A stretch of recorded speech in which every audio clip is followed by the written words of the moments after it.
पूर्व भिडियो रे आपण माने देखिबाकू पाई पारिथिबे जगन्नाथ मंदिर दर्शन किपरि करि पारिबे आउ विशाखापट्टनम रु पुरी आपण माने केमती इजिली पहुंच पारिबे से विषय रे कहिथिली। आजिरो एही भिडियो रे जगन्नाथଙ୍କ दर्शन सरिबा परे आपण माने कोणार्क केमती इजिली पहुंच पारिबे आउ दर्शन करि पारिबे से विषय रे कहिबी। जगन्नाथଙ୍କ दर्शन सरिया परे आपण माने पुरी बड़दाण्ड रु पुरी बस स्टैंड को आपन को बहुत गुड़े लोकल बस अवेलेबल रहिबो जो टिकट आपन को 10 रुपीस चार्ज करा जिवो।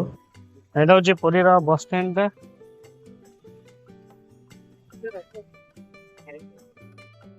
बाय बस रे आपन मान को पुरी रु कोणार्क 50 रु 60 रुपीस चार्ज करा जिवो। यह होचे कोणार्क रो सूर्य मंदिर। एही सूर्य मंदिर टी बंगोपसागर कूल रे अवस्थित। यह मंदिर सूर्य आलोक आलोकित हुए। यह केवल मंदिर नुहे आम भारतर और ओडिशार संस्कृति कला और विज्ञान एक अद्भुत नमूना। नमस्कार जय जगन्नाथ। आम जर्नी पूरा कंटिन्यू चलछि। फर्स्ट पुरी रो जगन्नाथ टेंपल सरला परे आमे बाहर आछो कोणार्क सन टेंपल जोटा कि पूरा वर्ल्ड प्रसिद्ध सन टेंपल।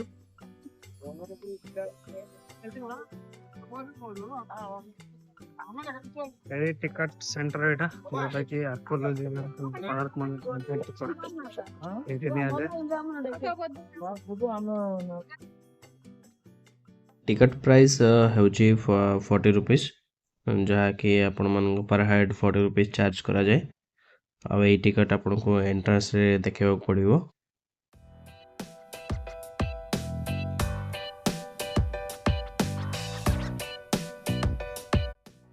प्रतिदिन संध्यारे आपण माने लाइट आउ साउंड शो देखिबा को पाई परिबे।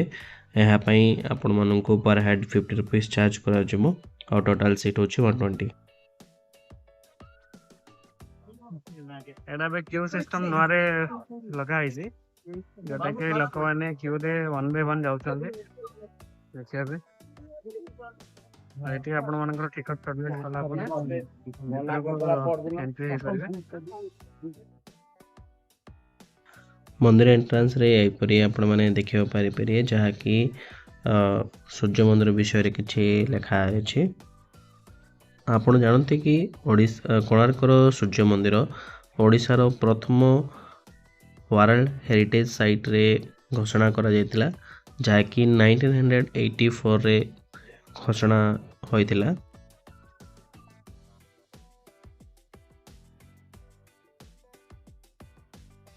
आसंतु आजिरो एही वीडियो रे आमे जानिबा कोणार्क मंदिर रो हिस्टोरी बा इतिहास कोन अछि आ यार रहस्य।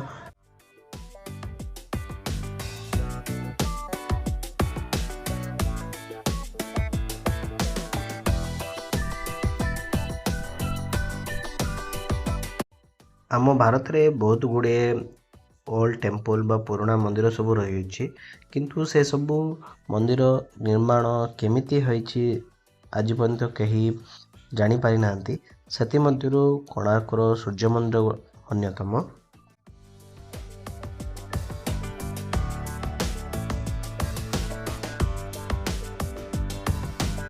कोणार्क सूर्य मंदिर ओडिशार पुरी जिल्ला रे अवस्थित। यह भारतर सबुठु प्रसिद्ध ऐतिहासिक स्थान मान मध्यरु अन्यतम। कोणार्क रो अर्थ संस्कृत रे होची कण होची दिग आउ अर्क होची सूर्य जहा कि सूर्यंक दिग देखिया पई कोणार्क मंदिर टी प्रतिष्ठा होईची। एही मंदिर टी 12th सेंचुरी रे गंगवंशर राजा नरसिंह देव वन को शासन काल रे निर्माण करा जायतिला। एही मंदिर निर्माण करिया पई 1200 कारीगर एहाकू 12 वर्ष धरी निर्माण करथिले। कोणार्क मंदिर सबुठु अद्भुत विशेषण होची एहार रथ आकार निर्माण। टेम्पल देखिया पई सूर्यदेवଙ୍କ रथ आकृति देखा जाए। एही रथ रे 24 टी चक्र एवं 7 टी घोड़ा रही अछि।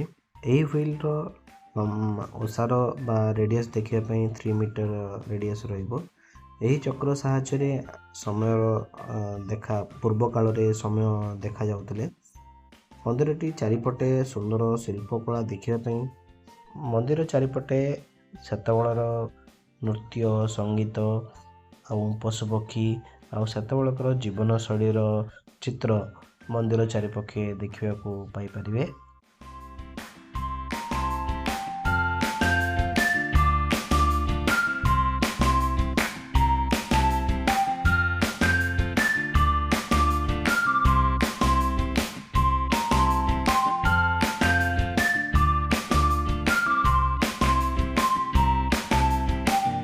ଏଇଟା ଛାୟାଦେବୀଙ୍କ ମନ୍ଦିରଟା, ଯାହାକି ସୂର୍ଯ୍ୟ ମନ୍ଦିରଙ୍କ ପଛରେ ରହିଅଛି।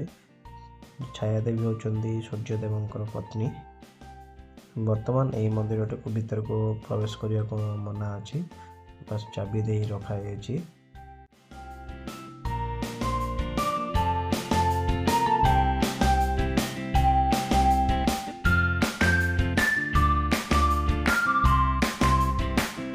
କୋଣାର୍କର ସୂର୍ଯ୍ୟ ମନ୍ଦିର ବିଷୟରେ ଯଦି ଆପଣଙ୍କୁ ଡିଟେଲ୍ସ ଜାଣିବାର ଅଛି ତ ଏଇଠି ଆପଣମାନଙ୍କୁ ହେଲ୍ପ କରିବା ପାଇଁ ଗାଇଡ଼୍ସ ମାନେ ଆଭେଲେବୁଲ୍ ଅଛନ୍ତି।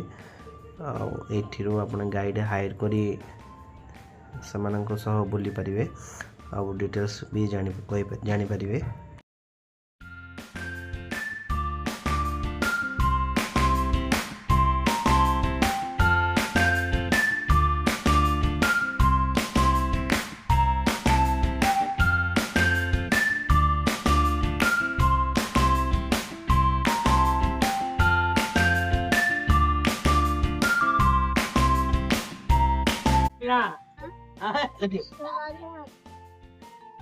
सर हेलो सर इधर आइए, एक मिनट इधर आइए।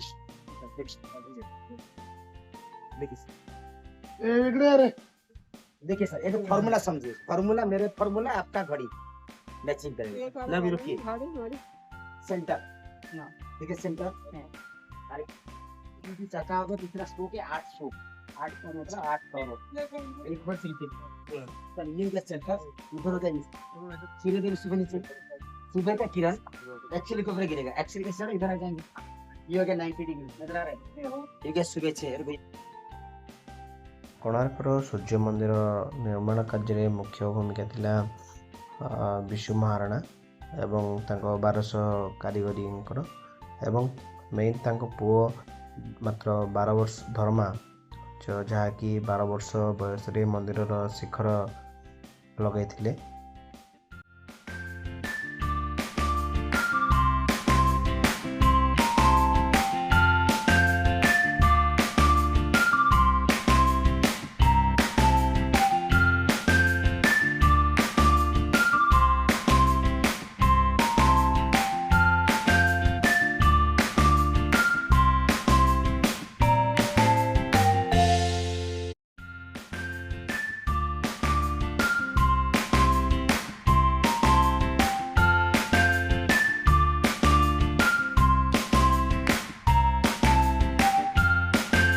आज लास्ट इटा आउ काली आमे सकाळु चिल्का जिवो, चिल्का रे सब वीडियोस देखैबे अपन मानको।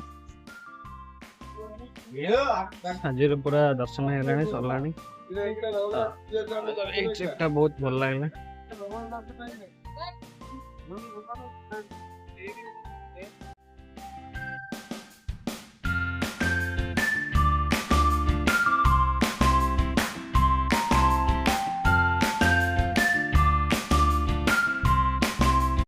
वीडियोटा आपण मन भल लगे देखा काली आउ एक नुआ वीडियो रे। नमस्कार, जय जगन्नाथ। आज वीडियो आपण मन केमते लागला वीडियो रे कमेंट करिवे। आ आपण हमरो